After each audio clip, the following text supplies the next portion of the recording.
Oh, I can't even see the skid marks. It happened so fast. Welcome back to Freshly Charged, guys, where we've been waiting forever for the Dualtron Forever. Why? Because this is the cheapest 40-mile-per-hour Dualtron scooter ever made. That's enough yapping. Let's go ahead and get this unboxed. Oh, there's a lot of snow coming off of this. So this is a 66.4 volt charger with a 1.75 amp output. This is an 18.2 amp hour battery, so it should take you a little bit over 10 hours to charge from empty to full. Pull this up, snap it into place. This is one thing I'm not a huge fan of Dualtron unboxing scooters, is they use a styrofoam that just breaks up into tiny little pieces. It leaves your scooter super dirty and you need to vacuum it before you can even go for a ride. Let's pick this thing up. Not very heavy, wow. For a scooter that can go over 40 miles per hour, this is pretty light. Looks pretty straightforward. All I have to do is put 4 bolts on here, attach the front fender, so assembly should take under 5 minutes. This thing is so short that it doesn't really clear this, so kind of worthless. I'm gonna go ahead and get some different tools to install the handlebars. So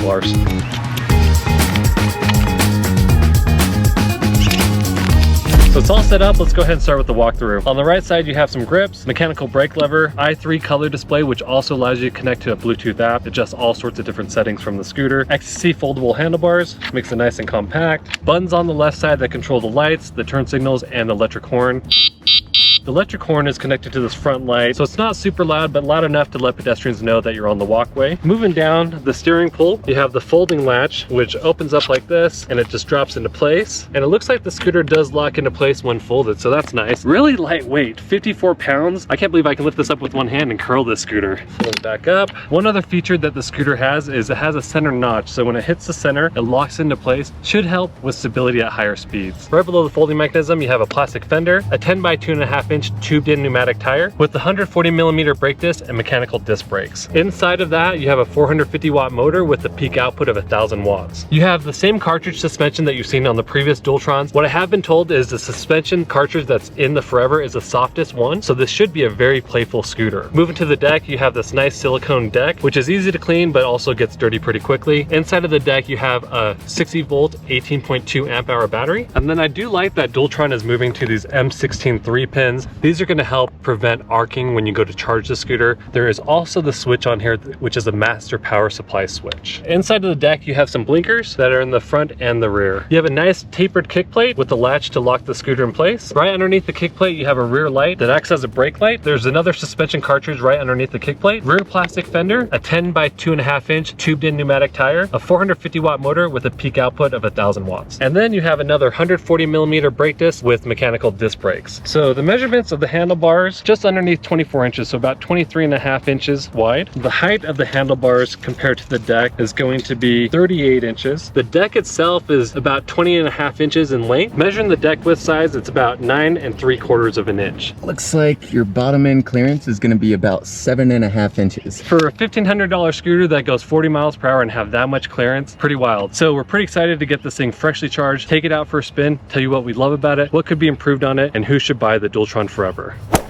We've got the Dualtron Forever freshly charged. We're gonna go ahead and take it for a speed test because it's the best time to test out the top speed. All right, we got to our closed road. We're gonna test out the top speed of this bad boy. Speedometer on, recording.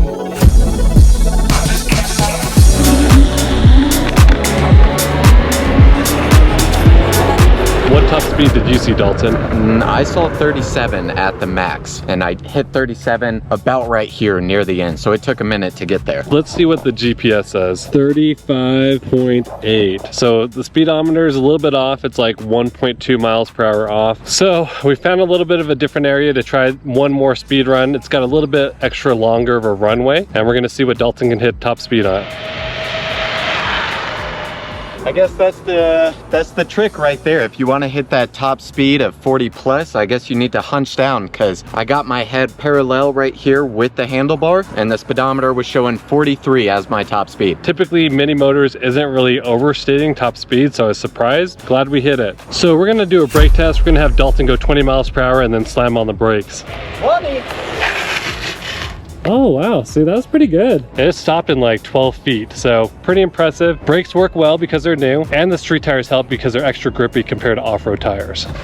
All right, We are liking the Dualtron Forever a lot. I'm gonna let Andrew start out. Andrew, what do you like most about the Dualtron Forever? For me, it's really how smooth this is at carving. A lot of Dualtron scooters can feel like they're out of control, which I actually like, but Jimmy hates. Jimmy feels like it's too much throttle and not enough smoothness. Even though it's sine wave controllers, the scooter is really smooth. The acceleration curve isn't where it feels like you're gonna get bucked off immediately, and it carves really well. And I'm not sure if it's due to the shorter frame of it that's making it smoother, or maybe it's a combination of the shorter frame and the street tires that are on the scooter. Agreed. I think it carves super well, handles very well around turns. One of my personal favorite things about the Dualtron Forever is actually your little clip-in hook here for when you're folding the scooter in half. It's not touching your foot. This is a huge thing because we see a lot of scooters where this hook is sticking out of this rear kick plate. So when you're riding, you've just got this hook in the back of your heel. So I really like how they've integrated it down under the kick plate so it's not messing up how your feet are positioned. Another issue that we find on a lot of electric scooters is that the kick plate is just at such an aggressive angle that it becomes almost worthless. This is nice and tapered, big enough to set your foot down. You have plenty of space to move your feet around. Also, going back to that little hook that it clicks into, it's very well shaped in the fact that it's not going to slip out if you're carrying this around. It has a little groove, so you have to intentionally pull the hook out if you want to fold open the scooter. And the fact that this scooter only weighs 54 pounds, this is lighter than a lot of scooters out there right now for the power that it gives you. So the power per weight ratio is pretty astonishing on the Forever. What I also love about it is you have the Dualtron features that we really like. The sound of it just sounds so unique. The other thing is I was expecting these brakes to suck. I've seen the JKS mechanical disc brakes on other scooters. They actually work pretty well. The scooter is definitely meant for the streets, so I don't know if the suspension I'd say would be great off roads, but for simple curb drops and bumps and cracks, it seems to be handling super well with my 150-pound frame. So I mentioned the weight, but the other thing that makes this really portable is that it has folding handlebars. This scooter should fit in pretty much almost every vehicle, and so it makes it ultra portable that you can take it on your next adventure. I also really like that the Bluetooth app allows you to change a lot of your settings while you're on the go. You can lock out the scooter. It's super nice to be out and about and riding, and if you want to finesse some of the controls, you can do that through the app. The display they were using all the way up until late 2023 was just so outdated, looked like an old Casio watch. This actually has some color and is bright and easy to read in direct sunlight. I love that this comes with 2 charge ports. I love that this has a silicone deck. The looks of it is just really clean. Another thing that's really surprising is how bright the brake lights and turn signals are. During the day, I'm having no problems at all seeing Dalton using the brake lights and turn signals. My final favorite thing about the Dualtron Forever is the price point. I love that they've made a budget-friendly scooter that reaches a top speed of 40 miles per hour. Overall, it's a pretty sweet scooter, but it's not perfect. So at our next stop, we're going to tell you what we don't like about the Dualtron Forever.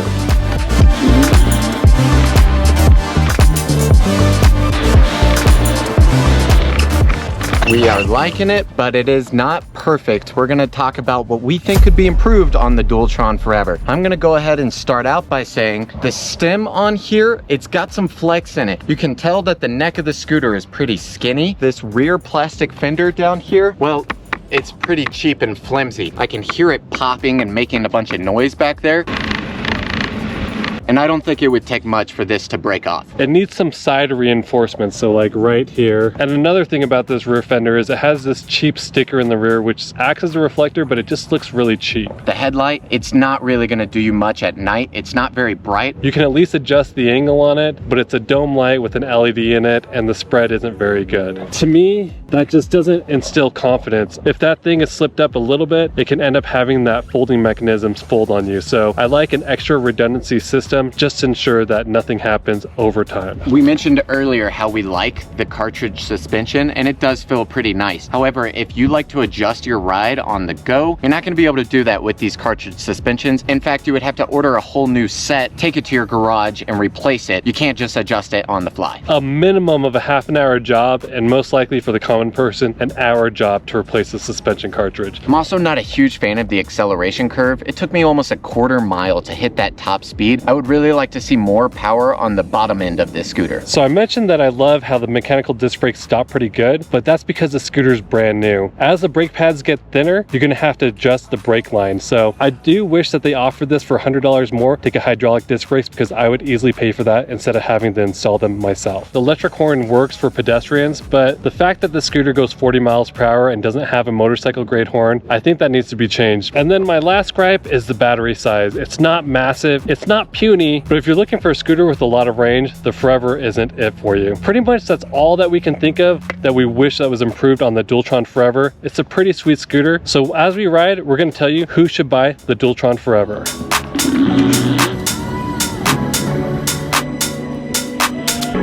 So Dalton, who do you think should buy the Dualtron Forever? I think if you're priced at about $1,400 or $1,500, you're not gonna find a more capable scooter that's this portable, especially a Dualtron. For me, it's if you love the Dualtron brand, love portability, love scooters that go 40 miles per hour, and love an economical price, the Dualtron Forever checks off all those boxes. It's by far the most affordable, high-powered scooter that they make. Thanks for tuning in. Check out our full review at freshlycharged.com, and when you ride, make sure you wear your safety gear.